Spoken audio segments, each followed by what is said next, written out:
आप में से नहीं सर मैं कंफ्यूज नहीं, मेरे को क्लियर है। आप नहीं हो इज ओके, कुछ और लोग नहीं हो भी ओके, पर बहुत से लोग होते हैं और ये कंफ्यूजन उनको तब क्लियर होती है जब वो ग्रेजुएशन या पोस्ट ग्रेजुएशन खत्म करके ये सोचते हैं कि अपन ने जो पढ़ा क्यों पढ़ा, इस बेस पर मुझे जॉब कौन सी मिलेगी, कैसे मिलेगी, स्ट्रगल क्यों है इतना।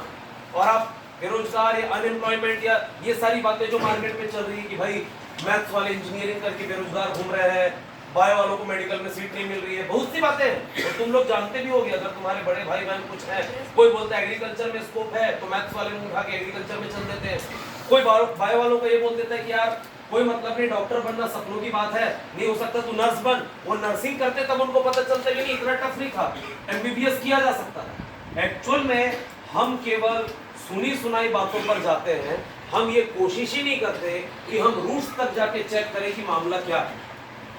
अगर सही बात यह है मार्केट में कि हर इंजीनियर बेरोजगार है तो फिर इंजीनियर की पोस्ट ही नहीं है कंट्री में, फिर इंजीनियरिंग कॉलेज चल ही क्यों रहे हैं। अगर बात यह है कि मेडिकल कॉलेजेस में सीट नहीं है तो फिर कैसे आप पेपर में पढ़ते हैं कि किसी गांव देहात की कोई हिंदी मीडियम की लड़की या कोई हिंदी मीडियम का लड़का किसी गवर्नमेंट मेडिकल कॉलेज में सेलेक्ट हो गया, रैंक लिया है, कहां से ला लिया। अगर हर चीजें इतनी टफ है या नामुमकिन टाइप है तो ये फिर हो कैसे रहा। कुल मिला के जो दिक्कत है वो ये है कि एक स्टूडेंट अपनी स्कूल लाइफ में क्लास 1 से जो पैटर्न सीखता है वो पैटर्न ये होता है कि बेटा तुम ये जो क्लास पढ़ रहे हो इसका मोटो है क्लास पास करना। आपको एक ऐसी मशीन में आगे ट्रांसफर किया जाता है जिसमें आप एक ही चीज समझते हैं, क्लास जाओ, न्यू क्लास, सिलेबस उठाओ, पहला एग्जाम, दूसरा एग्जाम, फाइनल एग्जाम, फिर कुछ दिनों की छुट्टी, फिर अगली क्लास, फिर पहला एग्जाम, फिर दूसरा एग्जाम, फिर फाइनल एग्जाम। ऐसा करते करते हम जब 12th तक पहुंचते, हो सकता है आपके एक आध एग्जाम 12th के हो चुके होंगे, अभी एक आध बचा होगा प्री बोर्ड टाइप का कुछ, और फाइनल एग्जाम फिर आ जाएगा। फिर उसके बाद जब आप बाहर निकलते तब पता चलता है कि हमने पूरे 12 साल हर साल केवल एक ही काम किया है, स्टार्टिंग टू एंडिंग केवल ये टारगेट लेकर चले कि पास कैसे हो, स्कोर कैसे करें। आपने इस ओर कभी सोचा ही नहीं कि इस जिस सिस्टम का मैं हिस्सा हूं 12 साल उसमें देने के बाद मुझे बाद में क्या मिलेगा।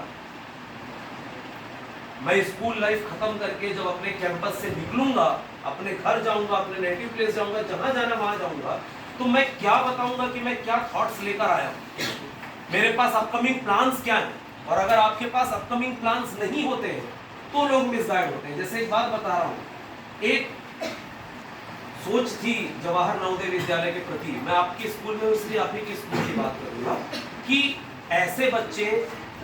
जो कई कारणों से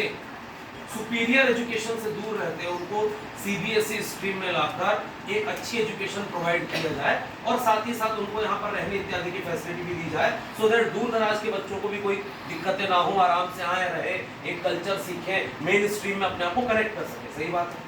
अभी जवाहर नवोदय विद्यालय का ऐसा नाम है कि हर पेरेंट चाहता है कि बच्चा निकाल ले 5th में 8th में चले जाए, लाइफ उसकी सेट हो जाएगी। पर बहुत से बच्चे जो जवाहर नवोदय से बाहर निकलते हैं कि हर कोई उस लेवल पे पहुंच पाता है